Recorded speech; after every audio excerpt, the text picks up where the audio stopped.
Sitting in those seats and listening to alumni come and talk about their experiences, and it was a really cool experience for me. I remember, so I'm really happy and I'm honored to be here to be able to talk to you guys about what I've been doing the last year or so since I graduated.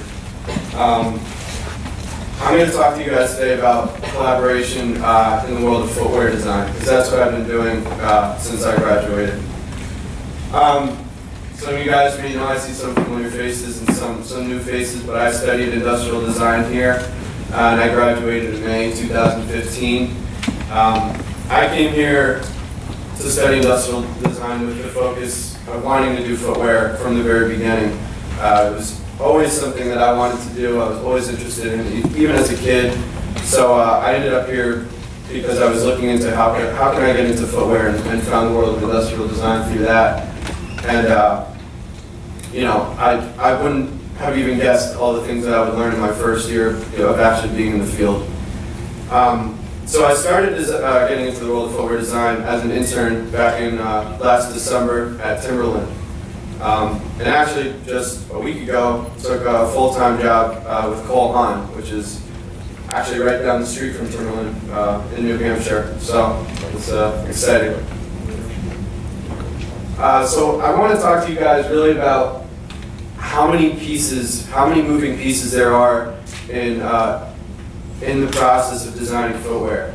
And I chose this picture. This is a picture from a volunteer service day at Timberland, and it will kind of give you an idea of how many people there are at Timberland. I mean, this is just a small section. There are hundreds and hundreds of people involved in the process of being part of one of these big footwear companies. So this isn't even the whole gang. This is just a small piece, but it gives you an idea. And I'm going to talk about some of the roles that are involved in the footwear design process that I wasn't aware of at all before I got started. So obviously, first is footwear designers, and that's what I do. That's what you guys would most likely be doing if you were interested in this field.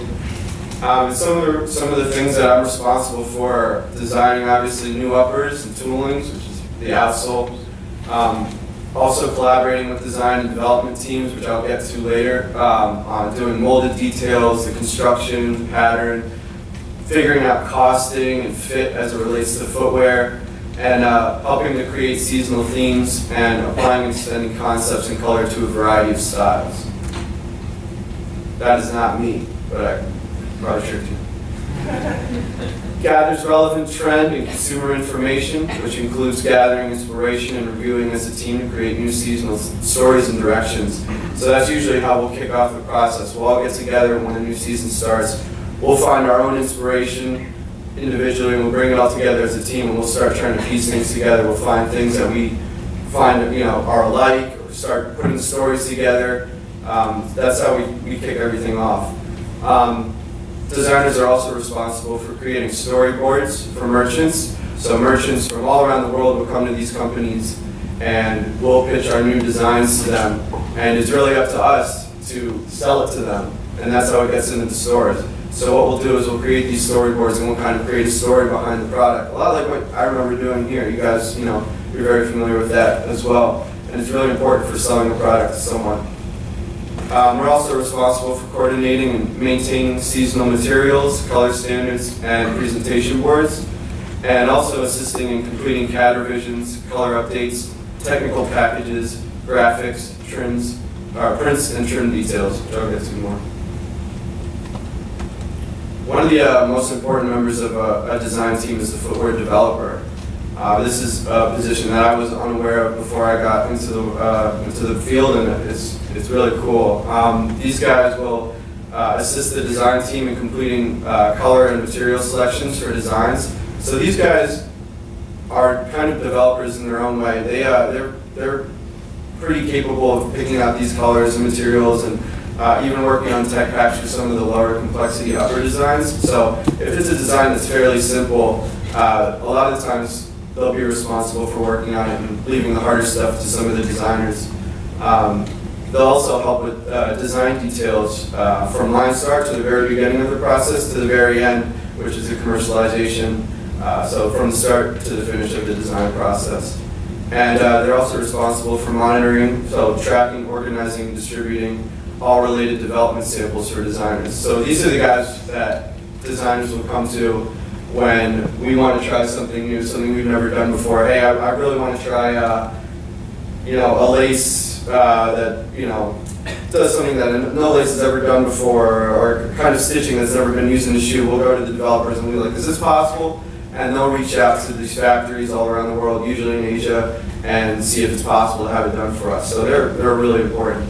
And what they work off of is a tech pack, which you'll see. This is an example, and obviously these can look a lot different depending on where you work, but this is an example of a Timberland one, actually an example of a shoe that I worked on, which I have here, and I'll pass it around. You guys can look at it. This is my first shoe that I'll have coming out in January. So, good catch.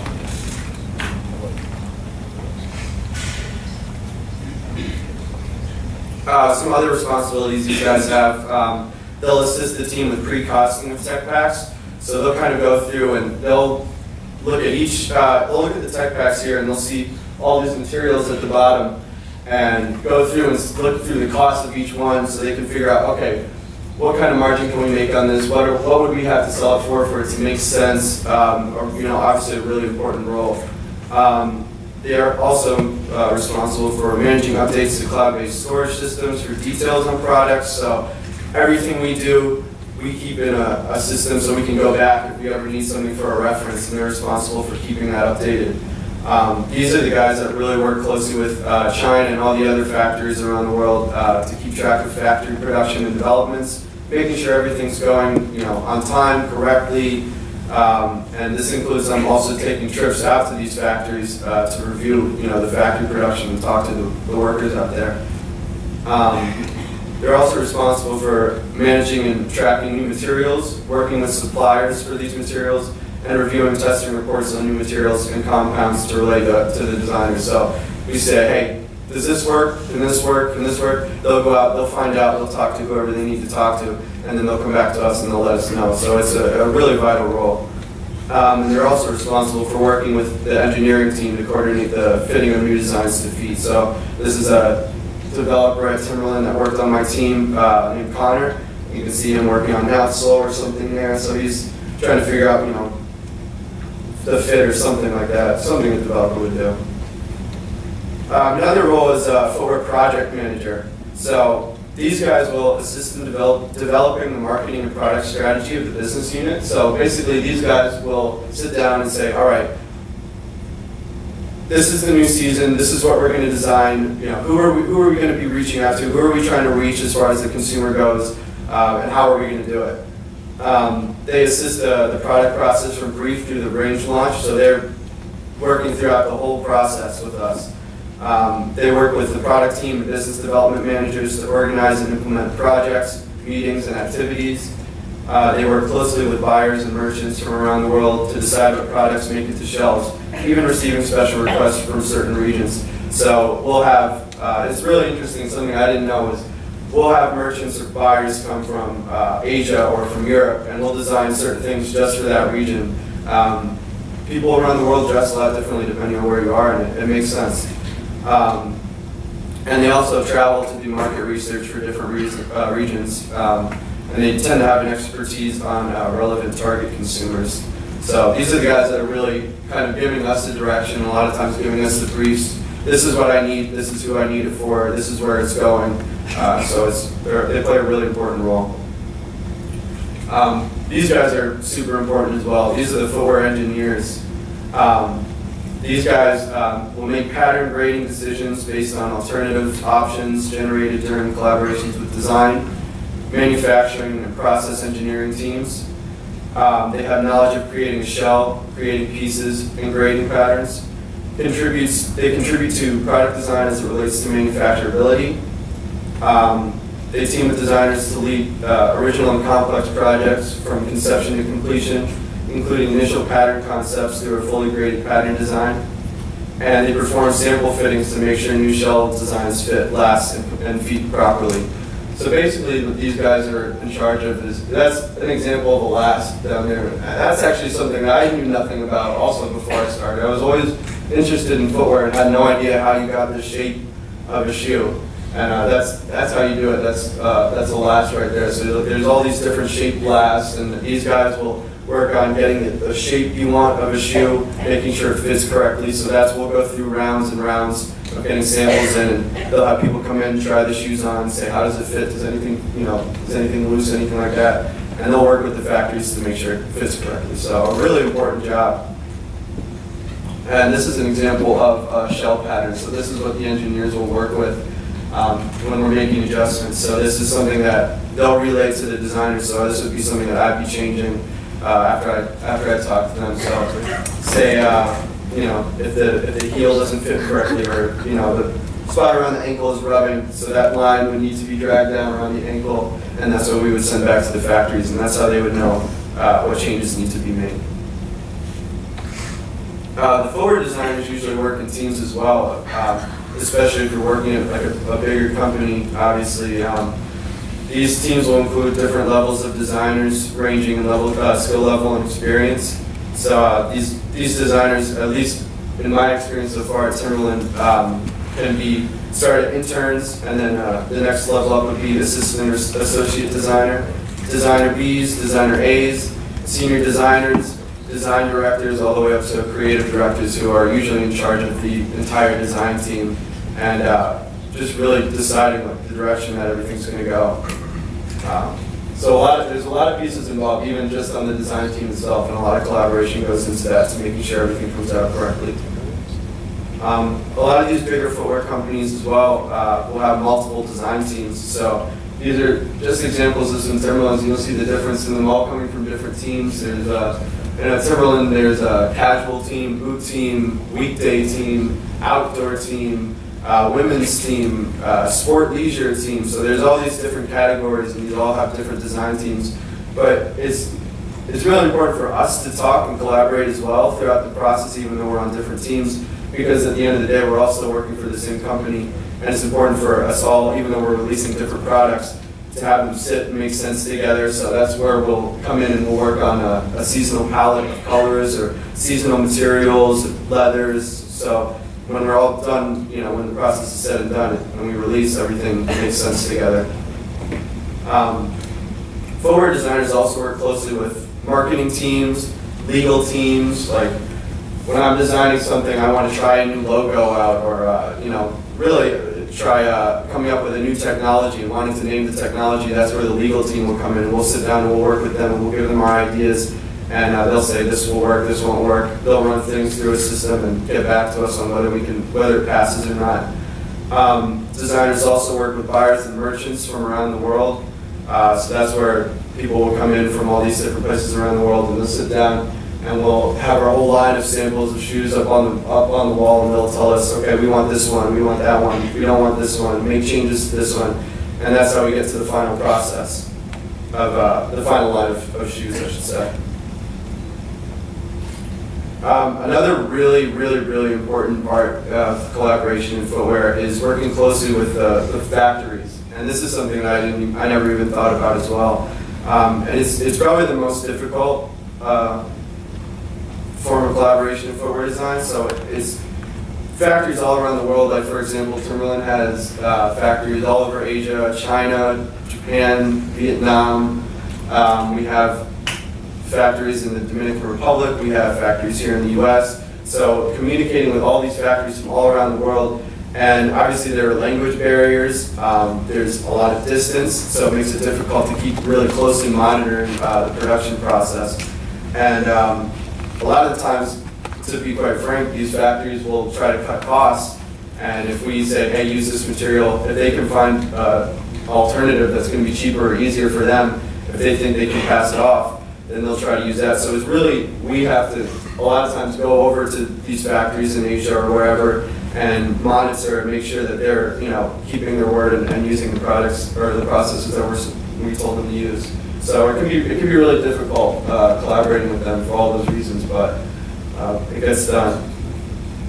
I wanted to leave a lot of time for questions, because I know if any of you guys are interested in footwear, this was all completely new to me, and I would have had a ton of questions. So does anyone have any questions? Are you taking interns from PhilaU University? Yeah, I actually. So I'm leaving So my next slide is, if anyone is interested in footwear design, come talk to me about it, because I actually have a couple people from my class, Nick, Noah, and Andrew Towns, who just gave me their stuff, so I'm going to be passing it along to them. So I would definitely love to get another PhilaU, student in there, and someone I can get behind and trust to be there. Where in New Hampshire are you? Timberland is in Stratham, New Hampshire. It's about 40 minutes from Boston. It's right along the coast near Portsmouth, New Hampshire, which is a beautiful area. I was nervous when I found out I was going to New Hampshire, but I've ended up loving it, so it's been good. And Cole Haan is right down the road as well, so they're both up there. So New Hampshire's beautiful, guys. Don't be afraid of it. I was. Any other questions? Yeah. How much legwork did you have to do in order to get to the position that you're in? Like how many years of really low-paying jobs do you kind of have to do in that industry in order to get where you are? I mean, I only graduated last year, so I didn't even start right after graduation. So I started back in December. I got fairly lucky getting in an internship at a bigger name company. I think that helped a lot, and a lot of things fell into place. But there are companies out there like Timberland, these big companies that take interns every year, and they're looking for students in college or right out of college, and you go there and work your butt off. It'll pay off for you. So I can't really say. It depends. But you're not going to be doing it for years and years. Struggling if you're working hard. People will notice. Yeah. How do you go about looking for inspiration? If you have a specific project, a specific brief or goal, what's your process for finding inspiration? That's a good question. We'll go on a lot of trips. We'll go to stores. A lot of times Timberland will set up meetings with us to go to like Foot Lockers or sneaker or shoe boutiques, places like that. We'll sit down, we'll have meetings with them. We'll bring some of our new products along from the season before and be like, what do you guys think of this? What do you think of this? And those are really useful. Those guys will be really honest and be like, oh, we would never sell that. We wouldn't wear that. We love this. Change this. So you get a lot of inspiration through that. I mean, also just following all the blogs. I mean, the first hour I usually get to work, I'm looking at like Hypebeast and Sneaker News Complex, all those websites that a lot of you guys, I was looking at in college, and a lot of you guys might know. Just gaining inspiration through that, and like I said, Daniel, never knew it did this. It's cool. But then again, we'll get together as a team, and we'll print out hundreds of inspiration pictures, and we'll get together as a design team, and we'll start trying to piece them together. This is similar to this, this is similar to that. Can we form a story through it? So, I mean, it's the same kind of process that you do here, I think. You're just you guys are creative guys, you look around, you get inspiration from different things. I mean, how much footwear is inspired by cars, or, you can find it anywhere. Yeah. How much do you think the different stages in the design process you were speaking about earlier flow over into other careers besides footwear? Do you have any idea whether anything from like medical supplies or camping supplies or anything really has those same stages? That's a good question. I mean, I would say that you probably find something similar to this in lots of different fields as far as being a designer. Like, you're always going to need the people that are good at numbers. You're always going to need the people, that there's so many pieces involved in designing something and taking it from the starting point to the finish point where it's being marketed and being sold. There's always going to be a lot of moving pieces like that. I think it's really definitely unique, like what I showed to footwear as far as footwear engineers and developers and stuff like that. But you're always going to have a lot of those, same kind of pieces, a number of teams I think that you're going to have to be communicating with and working with, and over time it gets easier. I think, and also obviously depending on where you are, I think some places probably have a better system for communicating and having things done correctly and working together. But I'd say no matter where you end up, if you're designing, you're probably going to have to collaborate with a lot of people like that. Yeah. So I kind of missed the beginning of what you said your role was in the process of footwear design. What do you do? I'm a designer there. So yeah. So. And then further to that question, how do you like sketch every day, or how much time do you spend in the actual stage of creating new or changing what's already been created? That's a good question. So we work by seasons, right? So we were just working in spring 2018. So we work fairly far ahead. We start fall 2018 next week, actually. So we work really far ahead, and we work in these seasons. And so you're definitely not sketching the whole time. I mean, you can have ideas throw out there, and want to get a sample of something just you thought of, have it come back from Asia or something. So you can be sketching the whole time, but it's definitely sketch intensive at the beginning.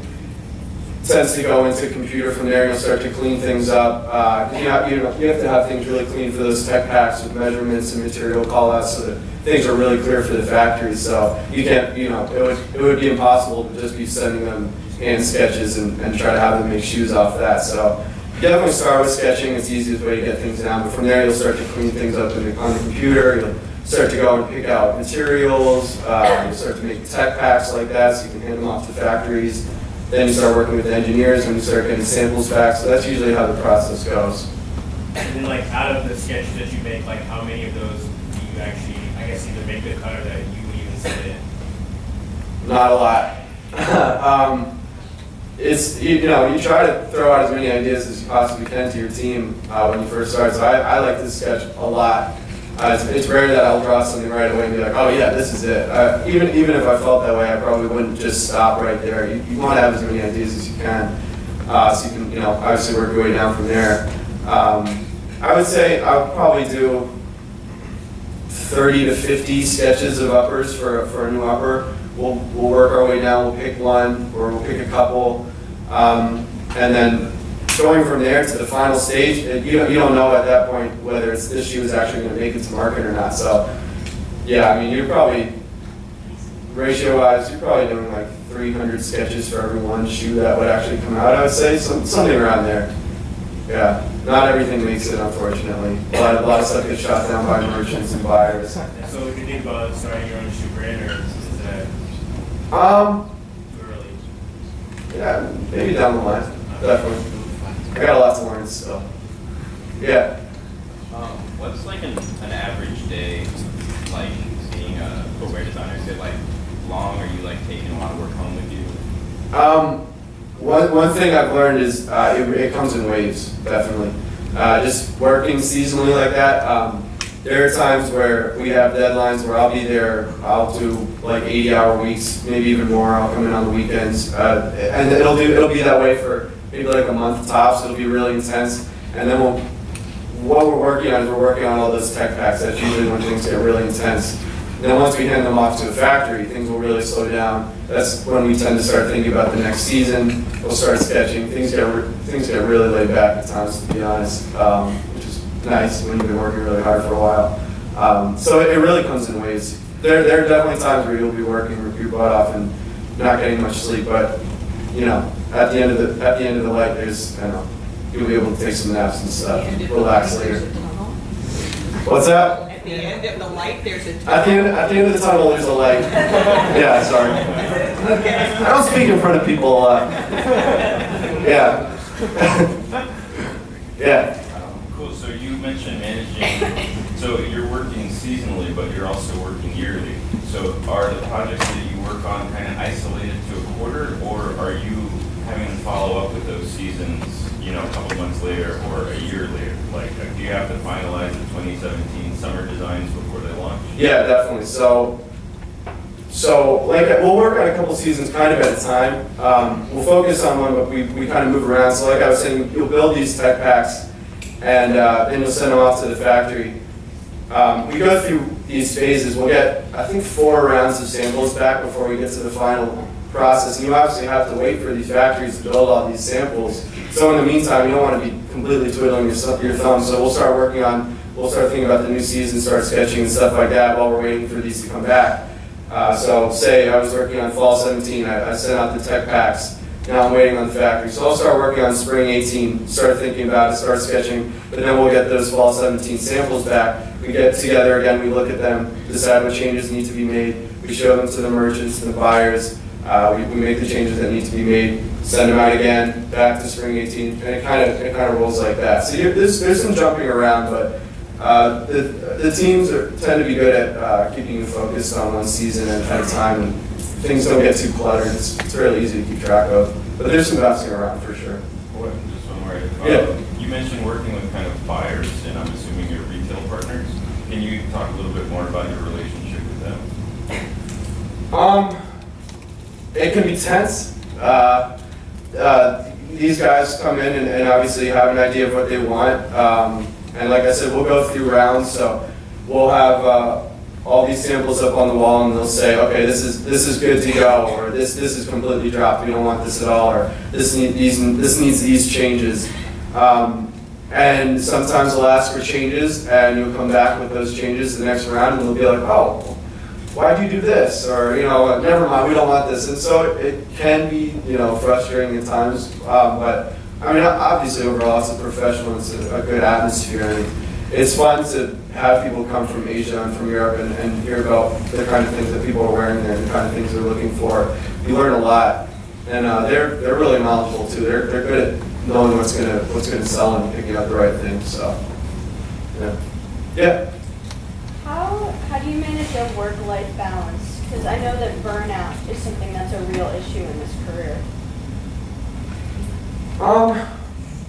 Honestly, I think for me personally, I can't really recall too many times where I felt burnt out or felt like, oh man, like I really wish I wasn't doing this. I think a lot of that has to do with just the fact that I'm doing what I really have wanted to do for a long time, and it's exciting, and it's fun to me, even when I'm putting in those long hours. I mean, it's definitely important to find a balance. I don't know, I think that's probably one way to keep track of that is just to communicate with your team. If you work for a good team, people that care about you, you guys work together, there's no reason for you to really be feeling burnt out or overworked. Especially if you're in a field that you love and you care about, you have fun doing. Yeah. Do you do any prototyping in-house aside from sending stuff to the factories? It's a good question. Timberland does not. They used to. They don't anymore. Cole Haan does. I found out. I obviously haven't had experience seeing it yet, but I was told during my interviews that they do. So it can be difficult not having that. It's obviously, waiting to have something come back, even if it's like a small detail or something, can be kind of annoying. And it's definitely, it's helpful to be able to have that. But yes, not all places necessarily, at least in footwear, are up on that. Do you know why they stopped prototyping there? Was it cost or was it? Probably, I'm sure cost is involved, but I think a lot of it is just skill level. I mean, these factories we can send out an idea, and we can get a sample back in a week sometimes. And if it's like a new outsole in rubber, they'll hand carve it out for us. It'll come back perfectly, to scale as the tech packs. It's really, really skilled workers. And I don't know if there's as many people in house that would be able to do that, or people over here that would be able to do that for these companies. So I think that has a lot to do with it. Like, I'm sure they would love to have someone that could bang out samples, even by hand like that for them, but. It's a hard to come by craft, I think. Yeah. More of a specific question. What size shoe do you guys technically realistically work with most of the time? Samples for the most part are size 9, and I've heard that that's the case across all companies for the most part. Cole Haan, I think, is 8.5. I'm not sure why they bumped it down a half size, but I heard it has something to do with, well, I know shoes look better when they're smaller, for one. I think that's part of the reason. I think 9 is probably the most common size, so it makes sense if you're going to get samples back to see what you're going to be making the most of. I think it's Puma that does, or New Balance, one of those two that does a 10.5 or something, and it's because the CEO wears a 10.5, and he wanted all the samples. We also do, so it's 9 for men's, it's 7 for women's. And we do extreme fit samples as well, so we'll do, I think, a 10.5 or 11 in men's, and like a 9 in women's as well. So they won't do as many numbers in those bigger samples, but they like to get an idea of bigger and smaller sizes. But yeah, 9 is like for guys is like main, and 7 for women's. Yeah. You talked about doing 3 to 4 samples per project. What's the scope, or like how long does that generally take, especially if with more revisions and more complexity to each? So like how long is like a whole season, working on a whole season take from start to finish? That's a good question. Over a year, definitely. When I got there,